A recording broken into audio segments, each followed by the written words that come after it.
Hello. Let's try that one more time. Now you're on. Good morning, everyone. Before we begin the service, we have some announcements for you. Just want to remind you that we've extended the deadline for donations for one more week because as of today, we only have a bit over 70, and last year we have 188. Now, I'm not comparing last year to this year, but I think we could do a little bit better. As of this morning, we have 4 gift certificates. I think we need a few more, but whatever you give us, we will appreciate. And you all know that April 20th is time for sunshine on our shoulders, time to get together. One new wrinkle this year is we're going to have 7 booths. We're going to start at 3 o'clock with cold refreshing beverages and the opportunity to share a little bit of knowledge with one another with displays from a variety of groups, all related to our environment. And of course, celebrating the 7th principle, we're all good UUs and we want to learn more about our environment. The roundtable returns, but not today. Today is the day we vote on Change for Change for the next calendar year. That's the last 3 quarters of this year and the first quarter of 2025. So, those of you who are interested, just know that we're going to begin that session at 11:45 today to 12:45, an opportunity for each of the 8 groups who have expressed interest in being one of our recipients for Change for Change. You'll hear them speak to why they should be considered, and then we will have voting. It's both Zoom and here present in the sanctuary. If you're interested, there will be some light refreshments, sandwiches, and beverages after hospitality, but be sure to be here for 11:45 here in the sanctuary for the voting.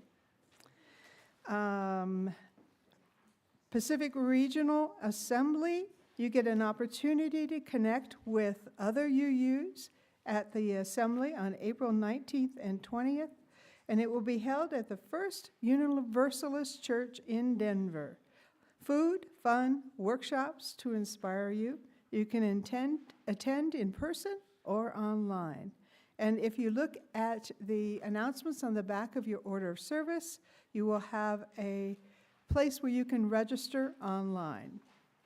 A reminder, the Tomball Gallery continues their current show, She Paints with Fire. The show, featuring the artwork of Carrie Greer and Karen Siebert, continues through next Sunday, March 24th. So you have a limited amount of time to see the display and purchase work. This coming Thursday, the Death Cafe meets again at 6:30 to 8 in our lobby. Please join us to sit and listen and speak our hearts about our experiences with death and dying. All are welcome. Contact Brooks Lewis for more information.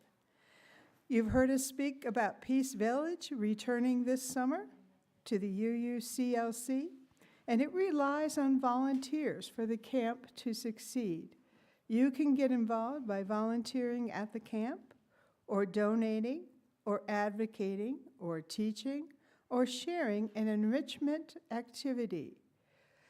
For more information or to get involved, contact, I don't know how to say this name, Sevilla Peterson, and her email address is on the back of your order of service, or Sandra Barbecue. Again, her email is on the back of your order of service.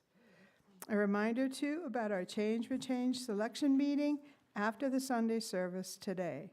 The Social Justice Committee invites members and friends to join in this special hybrid Zoom and in-person meeting to select 4 charities, which will receive our Change for Change offerings from April 1st through March 31st, 2025. Okay. It's going to be a tough choice because they're all worthy candidates.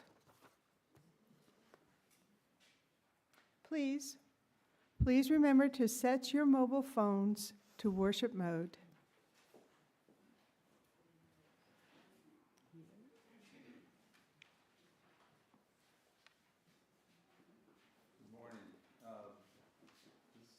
Song that I'm going to start off with is called "The Rose of Saigon," and I think it's a good example of Irish people have been involved all over the world, and this is a good example of how the expats were involved in the Vietnam War as well. This was written by three Irish songwriters, Carl Corcoran, Rosemary Taylor, and Art McGann. It's called "The Rose of Saigon."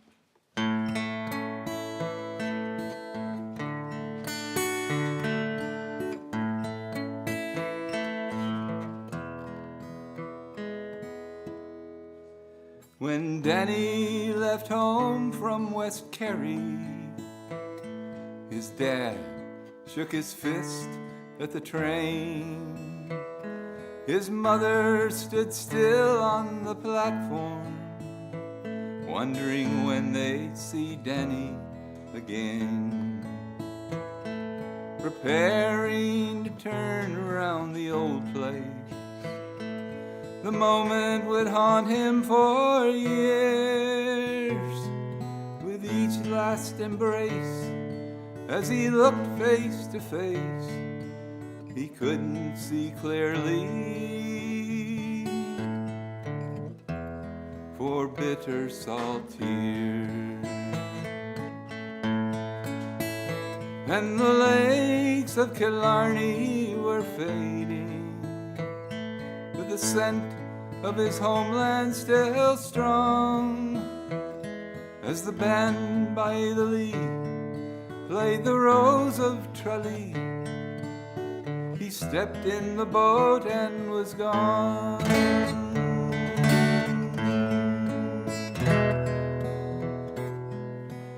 The rising of the moon was one more tune in the bars of the Bronx full of song, and his letters of hope and good fortune brought his young brother Patrick along.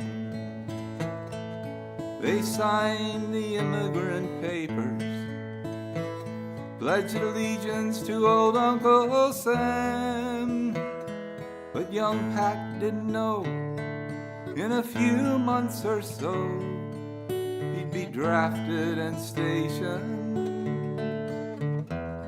in South Vietnam. And the lakes of Killarney were fading, and his journey was silent and long, as he stared at the sea, hummed "The Rose of Tralee," all the way to the Rose of Saigon.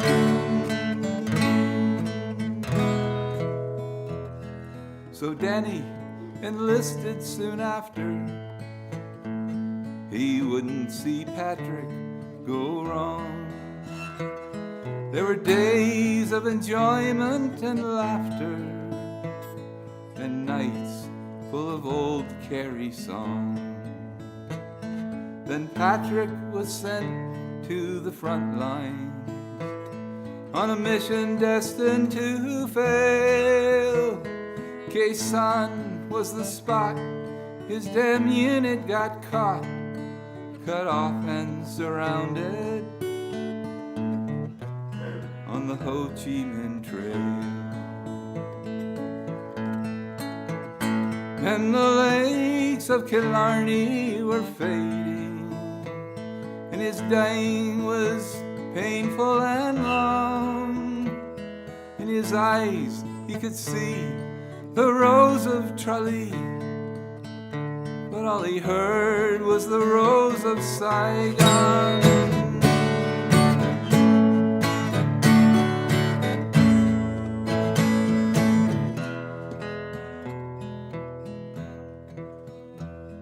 So Danny returned turned a civilian with an extra identity tag. But his link to the world so familiar was wrapped in his new country's flag. Experience shared with a nation brought a sense of belonging at last. But one name on that wall made him sad to recall the faces, the voices, the sounds of the past.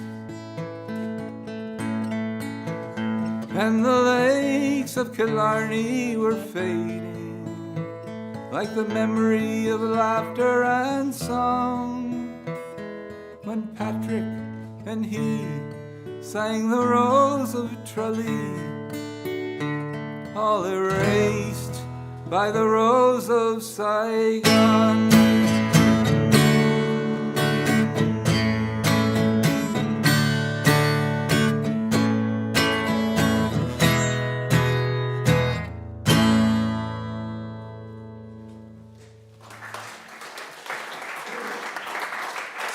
Thank you.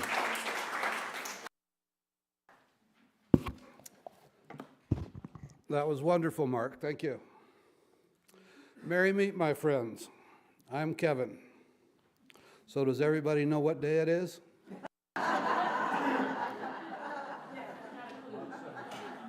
Well, we all know St. Patrick's Day, but coincidentally, it's also National Corned Beef and Cabbage Day. Corned beef and cabbage was not the traditional Irish feast for St. Patrick's Day. They always had Irish bacon and cabbage. But the poor American immigrants couldn't afford the Irish bacon, so they would buy salted beef off the ships that returned from the sea that was left over. Then they would boil it and boil it and boil it and boil it again to get rid of most of the salt, and that's where they got their corned beef and cabbage tradition that we celebrate now. So good morning and welcome to the Unitarian Universalist Church of Las Cruces.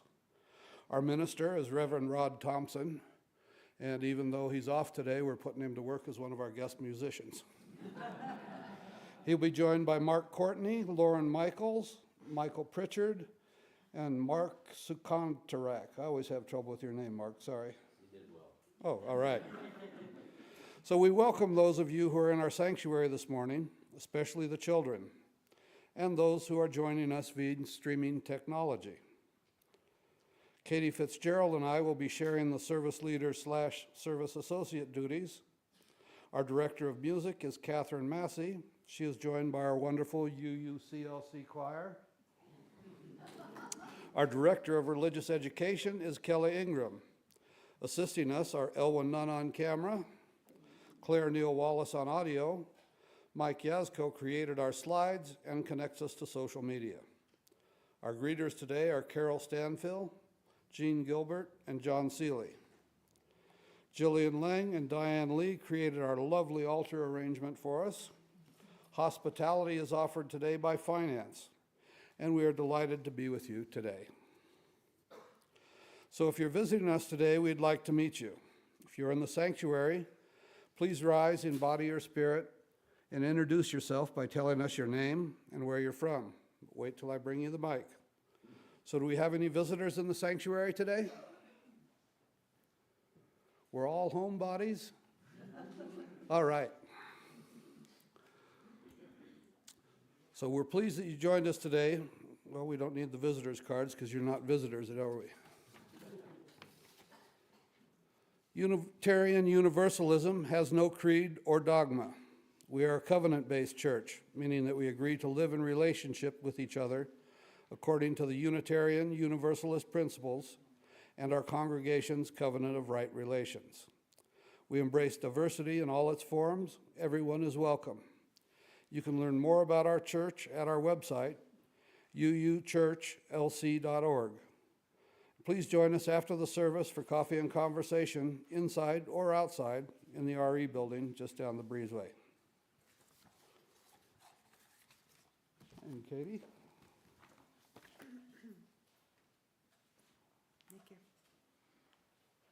Top of the morning to you.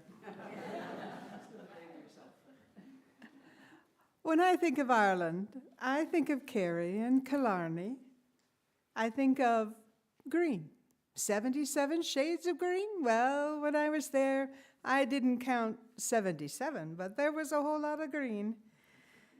I think of the music and the instruments and the joy that people have sharing their music and step dancing and the pubs where people gather, cold, refreshing beverages, ciders, beer, laughter. And I think of the food, potatoes cocaine and Irish soda bread, scones with cream and jam. But for today's opening, I want to speak of an Irish symbol that we often see and perhaps don't totally understand, and that is the claddagh. You see it in jewelry, like earrings and rings and necklaces. But I'm not sure everyone understands what the claddagh means. It has 3 symbols. There's the heart, the crown, and the hands clasped in friendship. The crown originally symbolized royalty, but over time that has changed to loyalty. The hands, easily one can remember, clasped in friendship. And the heart, of course, is a symbol of love. So we have in the claddagh loyalty, love, and friendship. Perfect for UUs. Loyalty to our faith, friendship to signify the acceptance that we have in welcoming all to our church, and the respect that we give to all. And of course, love within our beloved community. So, the claddagh, a symbol for the Irish, but also a symbol for our shared covenant as UUs. Please join me now in the affirmation of our faith, followed by the singing of our doxology in English and Spanish. You have your chalice lighting? Oh, I'm sorry, did I get out of order? Oh, yes, I did. I'm sorry. Do you have words for the chalice lighting? No, I thought you were going to do that.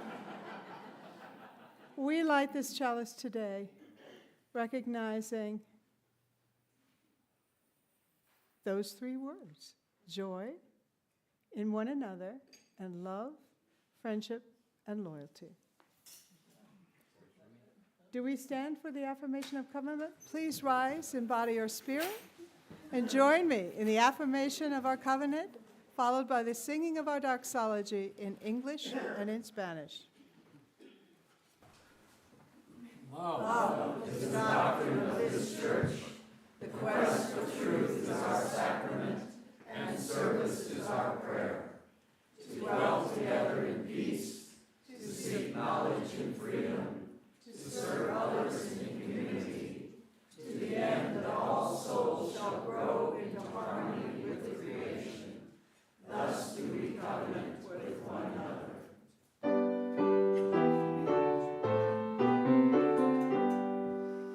All that come, we love us, God.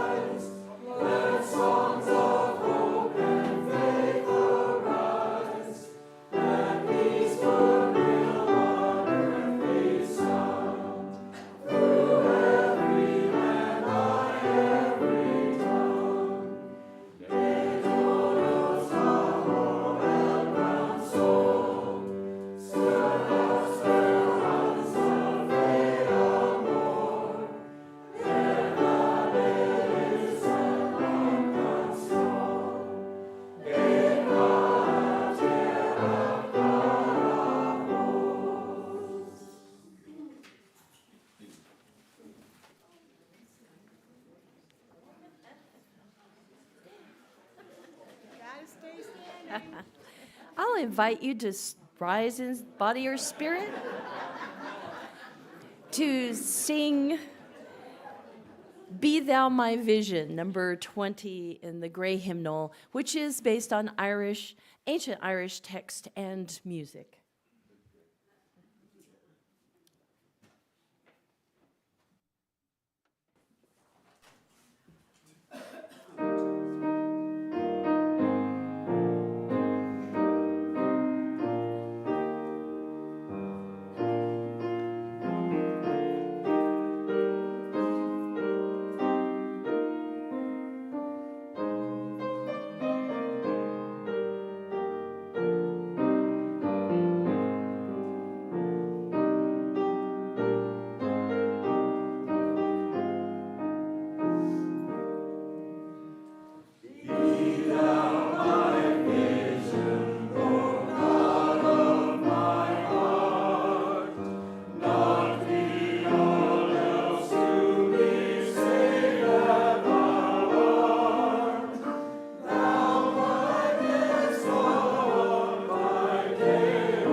Kelly could not be with us today, but we have a story of transformation, one for all ages.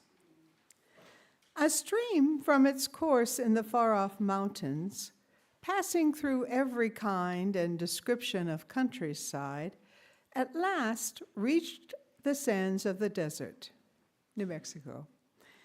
Just as it had crossed every other barrier, the stream tried to cross this one, but found that as fast as it ran into the sand, its waters disappeared. It was convinced, however, that its destiny was to cross this desert, and yet there was no way. Now a hidden voice, coming from the desert itself, whispered, "The wind crosses the desert, and so can the stream." The stream objected that the wind could fly, and this was why it could cross a stream. By hurtling in your own accustomed way, you cannot get across. You will either disappear or become a marsh. You must allow the wind to carry you over to your destination.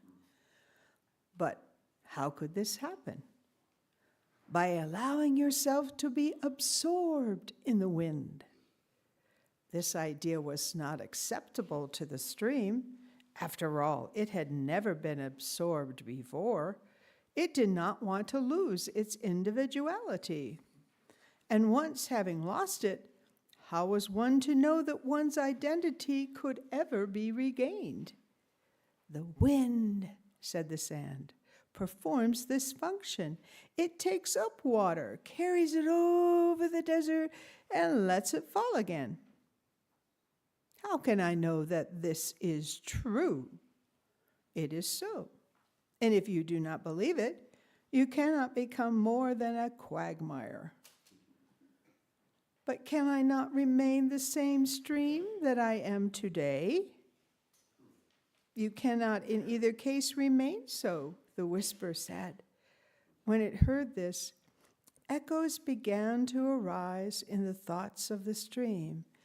Dimly, it remembered a state in which it, or some part of it, had been held in the arms of a wind.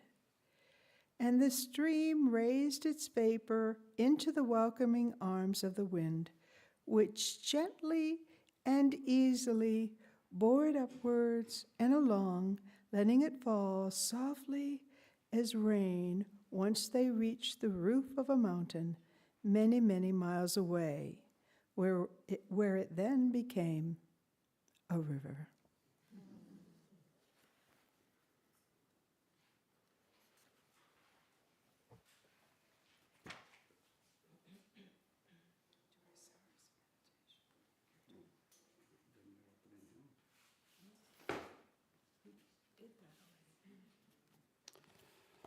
One of the ways we support one another in community is through the sharing of joys, sorrows, and milestones.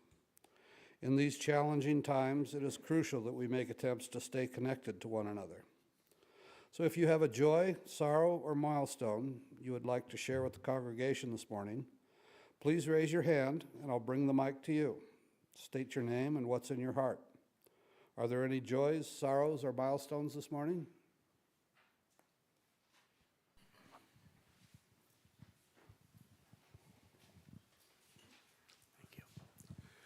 I have both a sorrow and a joy.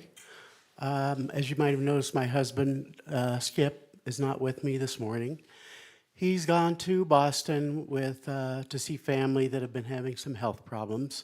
His father is 99 years old, and he wanted to see him, which he did, and he was happy that his father recognized him.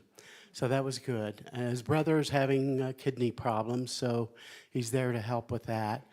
And a couple days after they saw his father, I got a text message from Skip saying that he had COVID. Yeah, and so I never said anything to him, but I'm just a little worried that his brother or Skip might have given it to his father when they visited, which would be disastrous.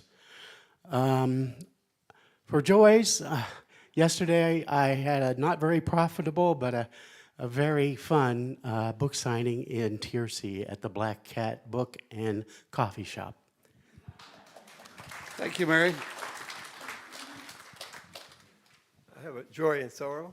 My mother would be 100 years old today if she was alive. And she was born on St. Patrick's Day. And my great-grandfather was full-blooded Irish. And every time I would go to his house, he would have a beer waiting for me and some potato chips. Thank you. Thank you. Well, I'm joyful to be back here in person. I've been watching you since I had my hip replaced, and things are going very well.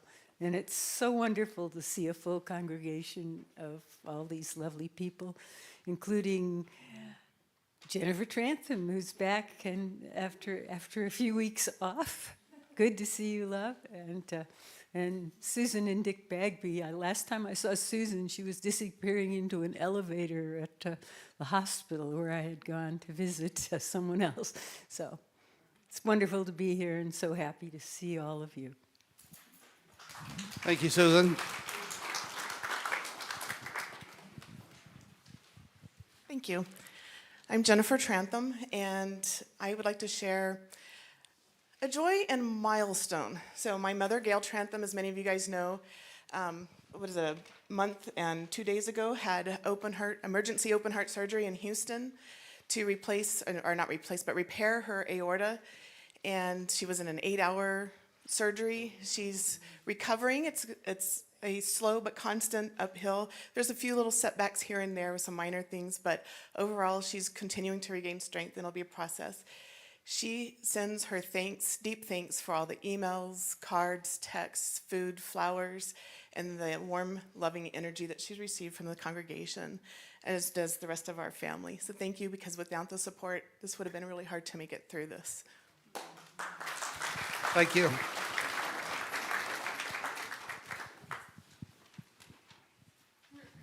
Good morning. I wanted to share a joy that today is the last day of the Our Whole Lives Comprehensive Sex Ed series offered to the teens. So after this week, you'll probably see them in the front row again with Kelly. It has been a real effort by the RE committee and several volunteers from the church to offer this really important class. And also, I wanted to offer, if there are any youth or children in the congregation who would like to go back, since Kelly's not here, I can walk you back for crafts and fellowship, but most of the teens are in the Our Whole Lives class right now, but anyone who would like to go back, I can walk you back. Thank you.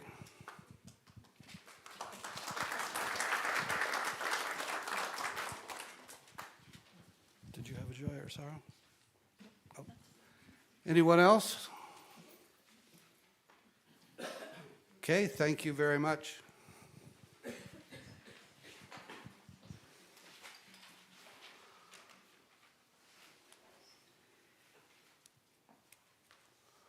So I light this candle for all the joys, sorrows, and milestones that may not have been expressed, but are deep in our hearts.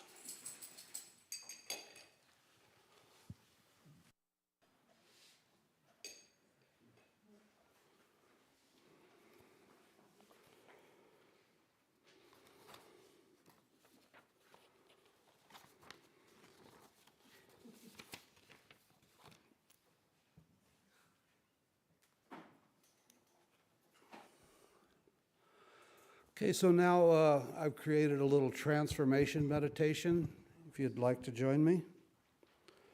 So let's take a moment to ground and center ourselves. Place your feet firmly on the floor. Take 3 deep breaths, in through your nose and out through your mouth with a sigh.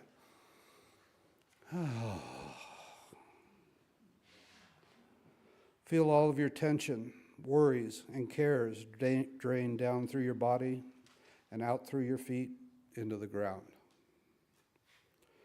Join me on a little journey to the Emerald Isle. You're sitting on a hilltop. The sun is starting to set in the west. You look out at the landscape. Everything is so green. Light greens, dark greens, and every green in between. The forest is on the hill below you. You see the farmer's fields spread out below you, separated by short rock walls. The sun is starting to sink below the horizon, coloring the sky and the small puffy clouds yellow and pink and orange. A gentle breeze blows across your brow, dancing through your hair. The full moon is rising behind you. It's time to go down the hill. You travel the path through the forest. Little flashes of light are flitting through the ferns. Could it be the fairies on their way to a party? You know they hate to be seen by humans, and punishment could be dire. But curiosity makes you follow. Hoping to find the fairy ring, you leave the path, follow the lights, and travel into the woods. You hear the sounds of laughter and tiny voices singing up ahead. The sun has set, but the full moon provides enough light for you to find your way. You walk into a small clearing and see a little man dressed in green, sitting next to a stream. You know that if you catch a leprechaun, he must give you his pot of gold. You leap at the leprechaun and grab hold of him firmly. You realize you're holding a mossy stump. But you don't dare let go for fear that the wily imp will change back into a leprechaun and disappear. Hold on to the stump for a moment longer and return to us here in the church when you are ready.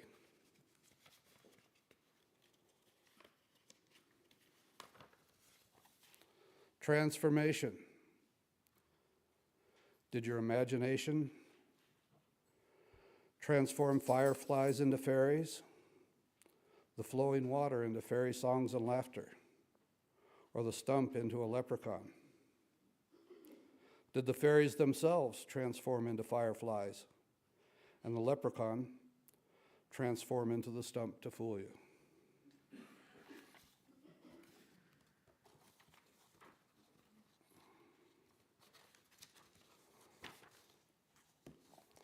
So we're ready for our anthem now?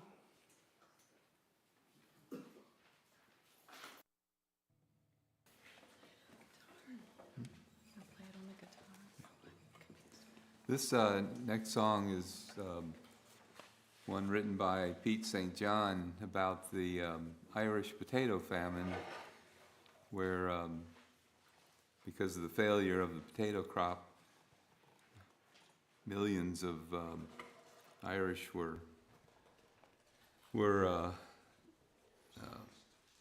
had trouble finding food, so much that heads of household often would go and steal it from the royal larder, and if they were caught, they were generally sent to Australia, to the penal colony. This song is called Fields of Athenry.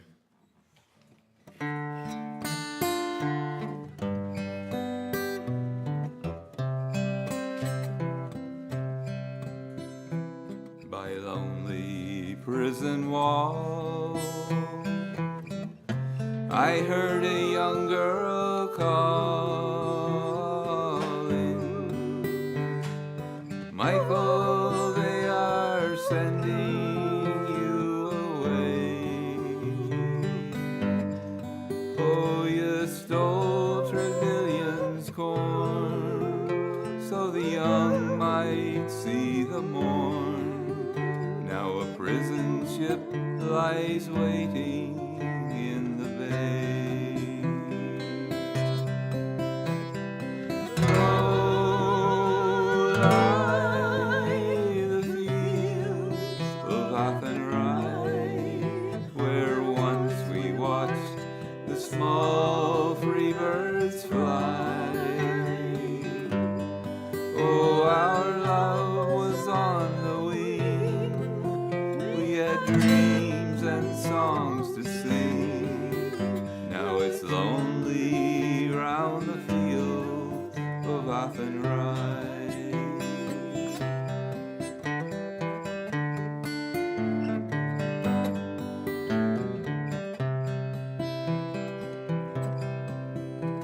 By lonely prison wall, she heard her young man calling. Nothing matters, Mary, when you're free. Against the famine and the crown, I rebelled, they ran me down. Now you must raise our child with dignity. Oh, lie the fields of Athenry, where once we watched the small free birds fly. Oh, our love was on the wing, we had dreams and songs to sing, but it's lonely round the fields of Athenry.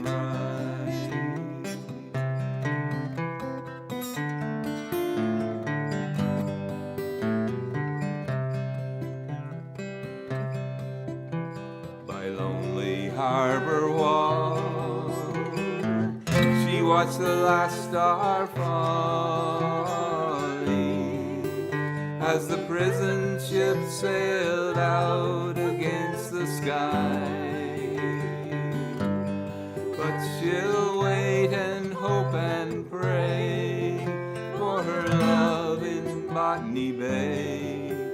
But it's lonely round the fields of Athenry. Oh, lie the fields of Athenry, where once we watched the small free birds fly. Oh, our love was on the wing, we had dreams and songs to sing, but it's lonely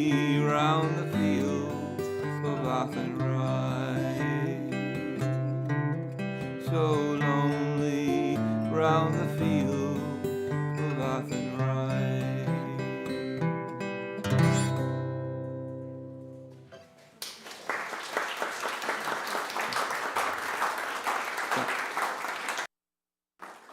Thank you, and I was joined there by Lauren Michaels, and I'll introduce others as we join. There's just one comment about this is a very revered song in Ireland, so much so that it's generally sung at sporting events, rugby and soccer games. The whole stadium will stand up and sing "Fields of Athenry." It's quite a remarkable experience, but it's quite revered in Ireland. Thank you, Mark. So today, Katie and I will be sharing the homily. We both have a part in it. My part concerns St. Patrick and St. Bridget. The man who would eventually become St. Patrick was born in Britain, part of the Roman Empire at the time, as Maewyn Succat in the late 4th century. His family was Christian, but it's said that Maewyn himself was an atheist throughout his childhood. That would change at 816, which is around 400 current era, when Maewyn was kidnapped from his home on the west coast of Britain by Irish pirates, who proceeded to carry him off to Ireland and force him to work as a shepherd herding sheep. After 6 years, he escaped his captors, walking nearly 200 miles through the Irish landscape and convincing a ship to carry him with them back to Britain. This harrowing experience certainly had an effect on Maewyn, who was convinced it was the Lord who protected him and delivered him safely home. Upon returning home, Maewyn received his call in a dream to preach the gospel in Ireland, of all places. He spent the next 15 or so years in a monastery in Britain, preparing for his missionary work. When he became a priest, his name was changed to Patricius, which I guess changed into Patrick as we know it now. He returned to the land of his captors to begin his teachings. Although some Christians already lived in Ireland at the time, the country was largely pagan. So spreading a foreign religion was not an easy task. Patricius traveled from village to village to share the teachings of the Lord, and was eventually successful enough to found many churches there. There is very little written history from this period. All the legends of St. Patrick were passed around orally. As we know, every time a story is told, there is a risk of it being altered and exaggerated. One of the most famous stories related to St. Patrick alleges that he chased all the snakes out of Ireland. This could very well be another example of transformation. Snakes have been associated with evil since the Garden of Eden. This story could be a metaphor related to St. Patrick's efforts to convert the Irish pagans. By chasing the evil pagan practices from the island and converting the inhabitants to Christianity, he transformed the people's entire belief system. We wear a shamrock on St. Patrick's Day because legend says St. Patrick used its 3 leaves to explain the Holy Trinity in his teachings. However, there is no direct record of that saint actually used the shamrock as a teaching tool. The symbol of St. Patrick is the 3-leaf shamrock, not the 4-leaf clover. However, long before the shamrock became associated with St. Patrick's Day, the 4-leaf clover was regarded by ancient Celts as lucky and a charm against evil spirits. So, you should never iron your 4-leaf clover or place it in a book. You don't want to press your luck.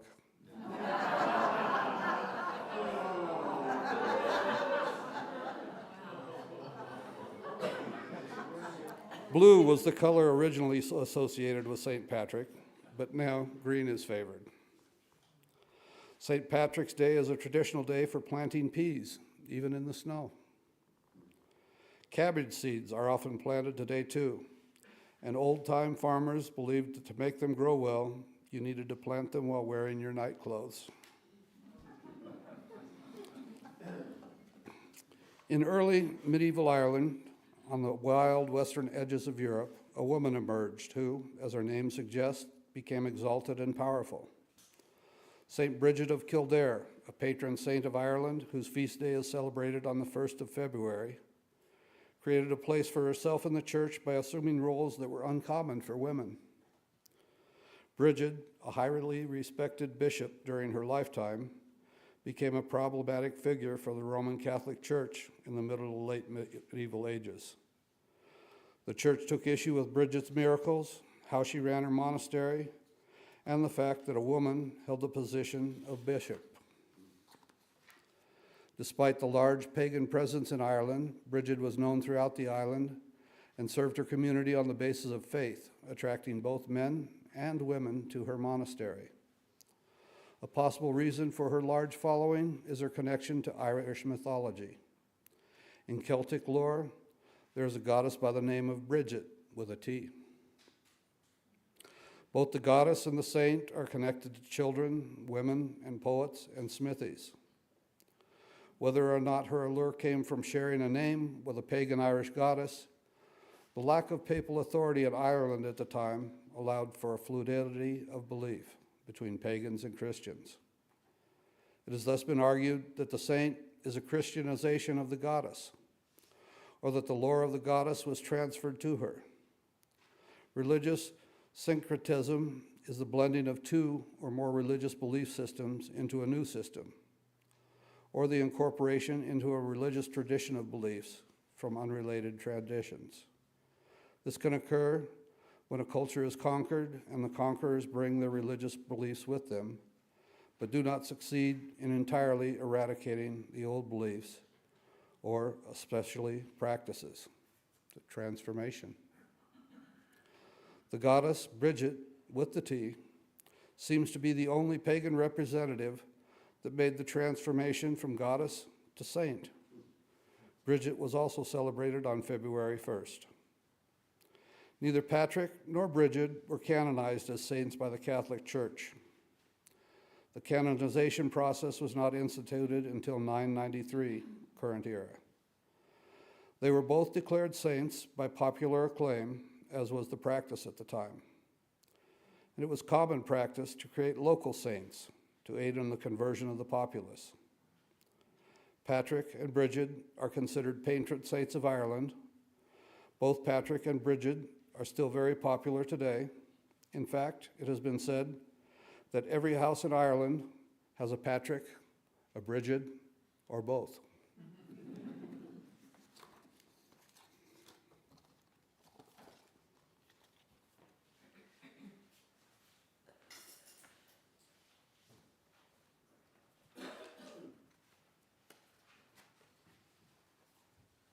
The last few weeks, we've heard about transformations, personal stories, stories from history, and today I'd like to share some thoughts, some questions about transformation at the institutional level.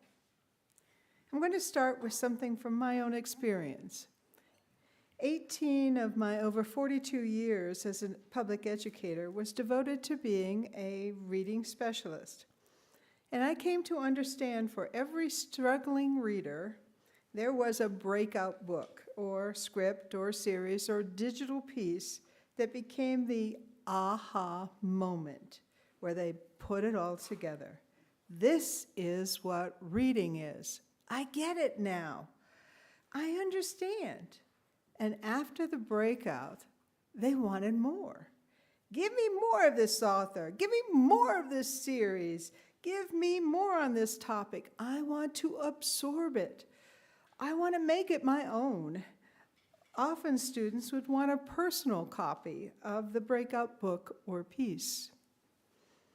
So now let's take a moment to think about that empowerment and translate to what it must have been like in history for the first time that a believer received a written copy of the text of a Holy Scripture whatever the book might be. For Christians, the Gutenberg Bible was first printed in 1454. For the Muslims, it was the Quran in the 13th century, and the Talmud was first printed in 1520. Now, I recognize that not everybody was able to read in those centuries, that it took centuries more for more and more people to begin to learn to read. It started first with the wealthy, and then you had the trickle-down effect. Not unlike Reagan economics, but this really worked. But it's interesting, if you consider the Bible, it's ironic that the Bible was used to teach reading to the wealthy. That was the teaching tool. Very interesting. So, the reaction, however, is the same. I get it. I understand. And with that understanding, the word becomes their own. I get it. And then, with the getting, over time, it's embedded in an individual, personal belief system in a profound, personal way. And at times, it had to be empowering, sometimes agreeing with the source, the cleric who declared it to be so in a particular way, but in other times, not so much agreeing with the establishment. So then, the power at the institutional level wanes as the power increases at the individual level. The cleric who is delivering the message as wisdom from Scripture has been augmented with individual and group reading and discussion. Now believers have a source in their own hands, resulting in a transformation of the institution, sometimes recognized by the cleric, but often not. Believers have a source in their own hands that they see themselves in a different way. The change continues over time, multiplying upon itself, taking sometimes centuries of change, and sometimes leading to instances of what is called heresy, which results in shunning, excommunication, torture, or even death. Who can forget the Dark Ages, the Inquisition, punishment for personal belief, which went outside the bounds of accepted norms? And might I add, some of this continues to this day. History is riddled with a number of cases of transformation of religious institutions. If you consider, we had back in the times of Lucretius, remember the Greek that Charlie talked about the first Sunday in March? Lucretius spoke of no God. We know that the ancient Greeks, Romans, and Egyptians had many gods and goddesses. Anyway, we have many, many gods and goddesses until the Jewish tradition of one God. So we have a transformation from the many to the one God, Yahweh. With the coming of Jesus, we have one God, but three persons, Father, Son, and Holy Ghost. Another transformation. Throughout the history of the Christian church, multitudes of transformation. Probably one of the most significant, the 95 Theses of Martin Luther. From the moment he put them on the door of the church, the Catholic Church was forever changed. Out of the Lutheran Protestant movement, we see Presbyterians, Methodists, Baptist, Latter-day Church. I'm not saying that right. Latter-day Saints, Church of the Latter-day Saints, thank you. A plethora of evangelical or reform movements, each one seeking their own truth, their own path. As UUs, we celebrate the free and responsible church for truth and meaning, and seek to accept one another and encourage spiritual growth within our congregation. There is currently a transition in the UUA from the 7 principles to values. Well, I prefer the taxonomy of the principles. I get it, I understand it, it attracted me to this faith. But I can also understand that there may be an appeal that the values and their presentation have for youngers than myself. I get it. Not sure this is a transformation, but maybe it's a change. And we all know that change is a constant in our daily lives. Finally, there is one transformation that, rather than institutions, all living things undergo. And you know I'm talking about death. It comes for all of us, and the older we get, the closer it gets. And here I think the Irish have a lesson to teach us, and that is to live each day with joy, with vigor, to take the moment and find laughter, music, energy, vitality. The Irish as a people have known great sorrow and tragedy. If you consider the potato famine and the great exodus, the immigration, that's just one example, the ongoing political strife. But in the midst of it all, they have created music that wrenches the heart as it stirs the soul. So I think for us, the lesson learned is to take each moment and live each day as if it were our last, and make the most of it. So, happy St. Patrick's Day. Transform this day. Celebrate it with the Irish. And good day to you all.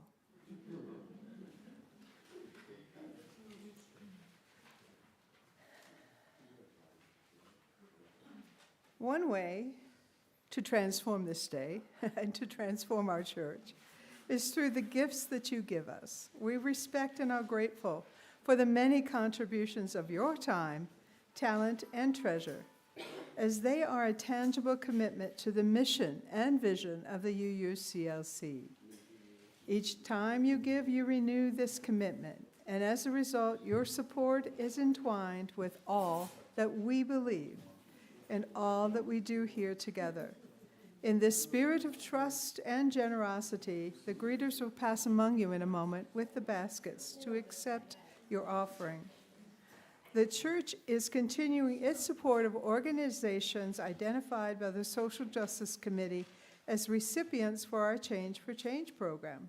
We collect your actual change, checks that have Change for Change noted in the memo line, as well as online donations for this purpose. So please be generous as the basket is passed. This quarter's recipient for Change dollars is Caso de Peregrinos, a local emergency food program working to meet the needs of low-income families and individuals that are experiencing food insecurity. There has been a sharp increase in the number of families having to receive food assistance. Please be generous. And I'm going to be joined by Reverend Rod on this next song that involves a kind of an impish Irish character based on the songwriter Steve Tilston based it on a picture from the mid-1800s of Billy the Kid. So it's kind of an Irish Billy the Kid song. So, you ready, Rod? Yep. Okay.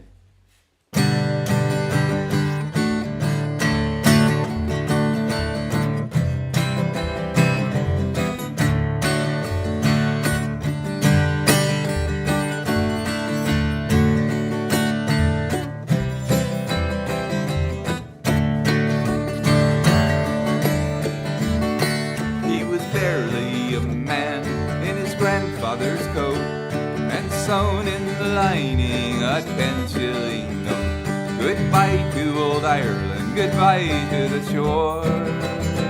Till I make my fortune, you'll see me no more. His boat on the water tossed round like a cork, until one fine morning he'd sighted New York. He stood on the gangway and breathed in the air. Hello, land of plenty, I've come for my share. And he did like the ladies in the rise and the fall of their ankles and dresses down in the dance hall, the rolling of dice and spinning the wheel. But he took most delight in the slip jigs and reels.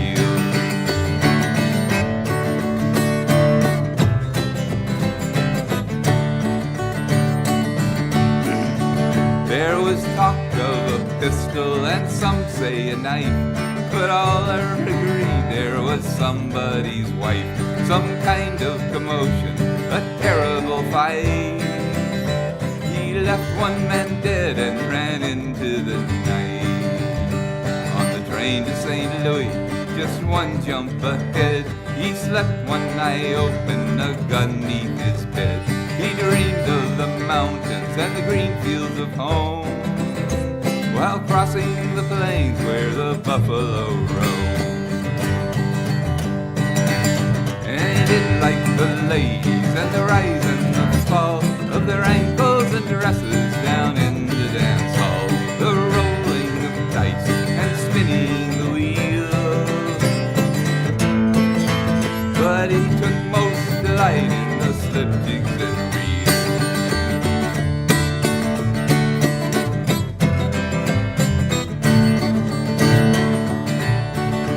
Well, they called him the Kid, and by age 21, all he'd learned was the power of the gun. By age 23, he'd shot 5 men down who'd got in his way as he rambled around.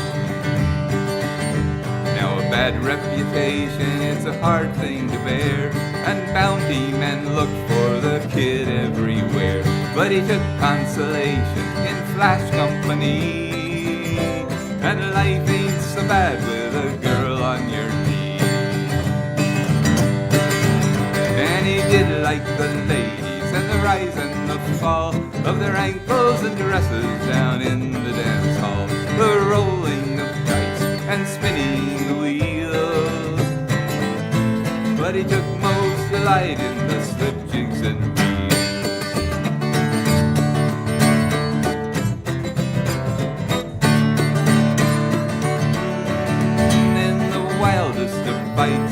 Some people say a bounty man was killed in old Santa Fe. They dragged him outside wrapped up in a coat, and sewn in the lining a 10-shilling note. There are bones in the desert and buzzards that fly in high lazy circles just hoping you'll die. But in matters of cruelty it must be said that a bounty man'll skin your bones long ere you're dead. And he did like the ladies and the rise and the fall of their ankles and dresses down in the dance hall, the rolling of dice and spinning the wheel. But he took most delight in the slip jigs and reels. Yes, he did like the ladies and the rise and the fall of their ankles and dresses down in the dance hall, the rolling of dice and spinning the wheel. But he took most delight in the slip jigs and reels. Thank you.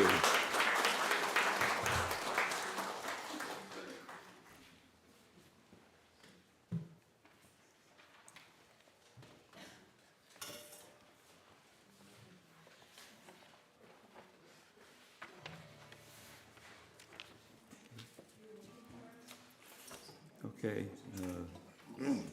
to change instruments for this one. I'm going to be joined by Lauren Michaels again, Michael Pritchard, and Mark Conorak.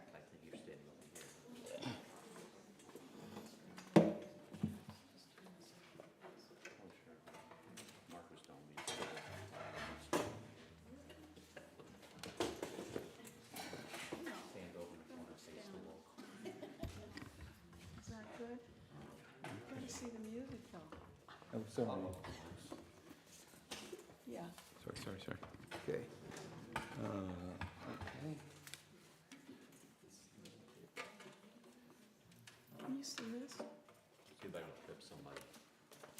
Can you see this? The song is called Men of Erin, and it's written by Ian Byrne of the Elders. The Elders is a American-Irish band. Let's see, get this right here. And, lucky. Nice catch.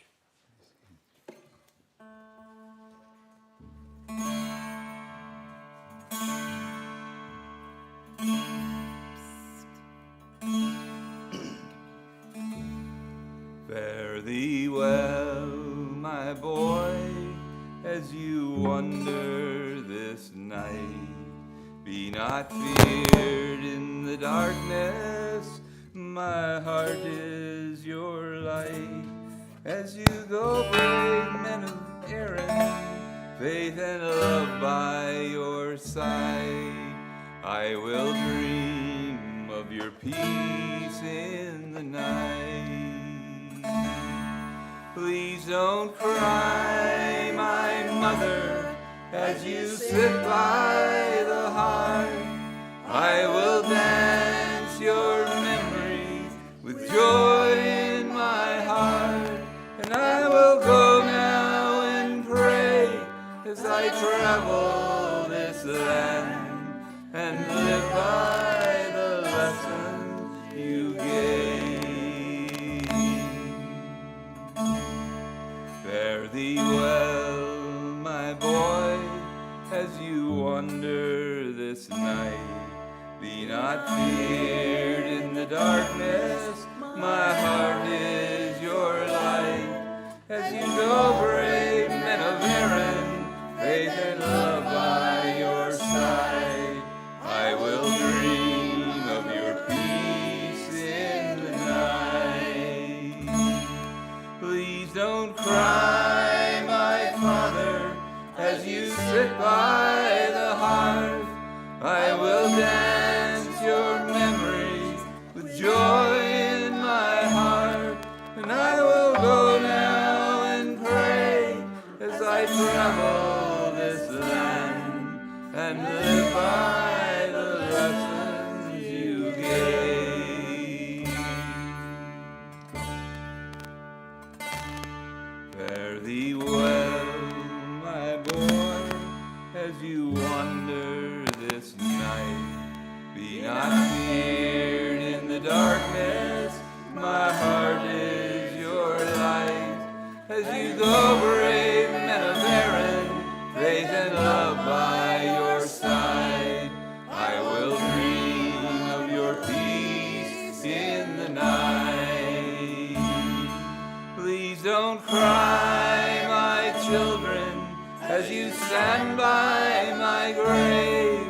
I have danced your memories all of my days, and you must go now and pray as you travel this land and live by the lessons we gave.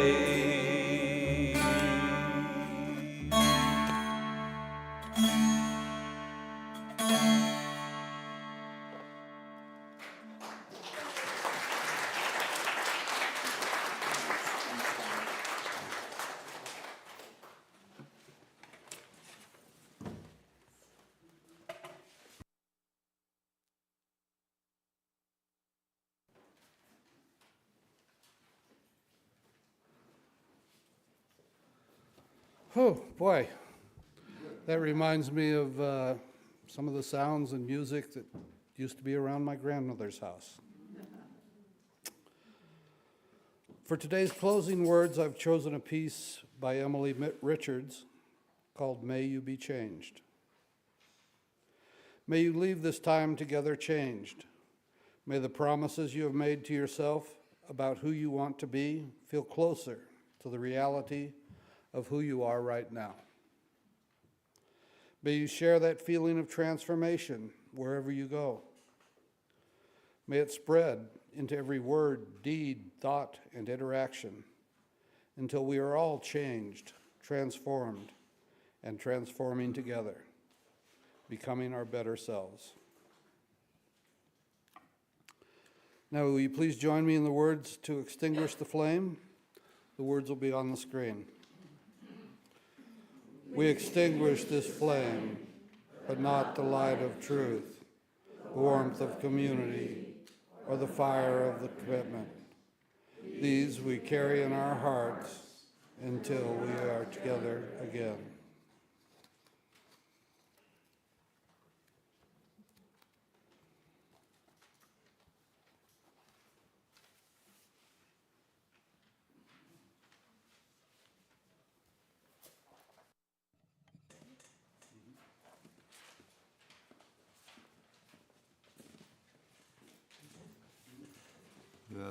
The last song I'll do is called The Rare Old Times, another one by Pete St. John, about transformation of, in this case, Dublin from a town into a city. It's happening a lot all over the world.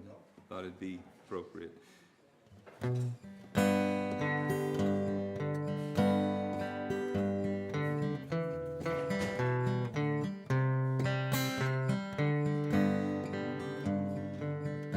Ring-a-ring-a-rosy, as the light declines, I remember Dublin City in the rare old time. Raised on songs and stories, heroes of renown, are the passing tales and glories that once was Dublin town. The hallowed halls and houses, the haunting children's rhymes that once was part of Dublin in the rare old time.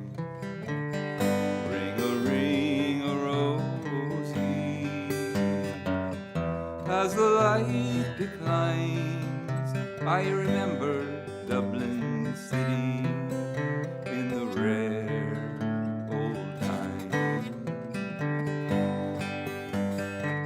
My name it is Sean Dempsey, as Dublin as can be, born hard and late in Pimlico, in a house that ceased to be. By trade I was a cooper, lost out to redundancy, like my house that fell to progress, my trade to memory.